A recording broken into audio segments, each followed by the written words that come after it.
गुरुग्राम स्थित hotel Radisson में आज यहाँ एक शानदार सभा का आयोजन किया गया, जिसमें देश की जानी मानी हस्तियों को डॉक्टरेट की ऑनरेरी डिग्री से सम्मानित किया गया। इस मौके पर कांग्रेस पार्टी के सीनियर लीडर और साथ ही एमी ओल्ड बॉयज लखनऊ के पूर्व अध्यक्ष मोहम्मद तारिक सिद्दीकी, वरिष्ठ पत्रकार अजीज हैदर समेत कई जानी मानी हस्तियों को टाइम्स यूनिवर्सिटी फ्रांस ने डॉक्टरेट की ऑनरेरी डिग्री से सम्मानित किया। इस मौके पर डॉक्टरेट की डिग्री पाने वालों ने क्या कुछ वतन समाचार से बातचीत में कहा, आइए देखते हैं सीधे ये रिपोर्ट। खुशी का मकाम है और जाहिर है कोई भी आदमी वैसे तो इल्म सीखने के लिए मोहम्मद सल्लल्लाहु अलैहि वसल्लम ने कहा कि आप पैदाइश से लेकर के और मरने तक इल्म सीखना चाहिए, लेकिन उसका हर पड़ाव पे अगर एक रिकग्निशन होता है तो आपके अंदर एक कॉन्फिडेंस बढ़ जाता है। आज डॉक्टरेट की डिग्री मिली अलीगढ़ यूनिवर्सिटी से बीएससी फिज़िक्स और एमबीए के बाद 34 साल के बाद कोई एक डिग्री मिल रही है तो खुशी तो बेइंतहा हो रही है और कॉन्फिडेंस भी बढ़ा है। हाँ, ये भी मेरे लिए बहुत खुशी का मुकाम है क्योंकि मैंने जो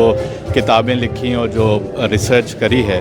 वो यूँ तो रिकग्नाइज़ हो रही है, लोग उसको पढ़ रहे हैं काफ़ी, लेकिन ये कि अगर एक इंटरनेशनल यूनिवर्सिटी, पेरिस में बेस्ड यूनिवर्सिटी, वो अगर इस तरीके की डॉक्टरेट यूनिवर्सिटी की डिग्री दे रही है तो इसका मतलब कि किताबों का वहाँ पर ही अप्रिसिएशन है। और मुझे मालूम भी है कि यूरोप में और कनाडा वगैरह में इंग्लिश स्पीकिंग कंट्रीज़ में ज़्यादा लोग पढ़ रहे हैं किताबें, तो मेरे लिए भी बहुत खुशी का मकाम है कि अप्रिसिएशन मिला। मेरा जो आज के दिन पूरा गौरवशाली दिन है, मेरे को बहुत खुशी हुई है। डॉक्टर हेड की डिग्री मिलके एग्रीकल्चर में मैंने आज तक जो काम किया है इससे आने वाले टाइम में अच्छे काम करूंगा और अच्छे फ्यूचर एग्रीकल्चर में लोगों का भविष्य देखूंगा।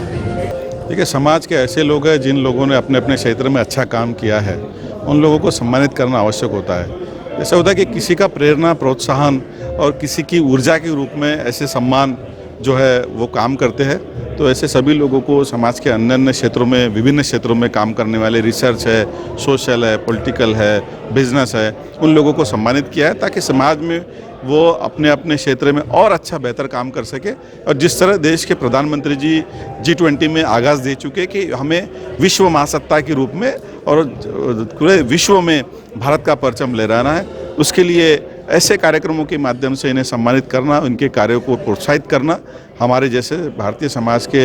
जिम्मेदार नागरिकों का एक कर्तव्य है। तो आज ऐसे लोगों को सम्मानित किया। आपने देखा होगा कि PhD लेने के पश्चात भी 79 ईयर्स के जो सीनियर सिटीजन्स है वो अपने अपने क्षेत्र में अभी भी काम कर रहे हैं और यहाँ से इस डायस से वो अवार्ड भी लेके गए, सम्मान भी लेके गए। तो ये बहुत अच्छी उपलब्धि देश के लिए होगी। आने वाले समय में वे लोग देश का असेट रहेंगे जो हमारे देश के विकास में अपना योगदान देंगे।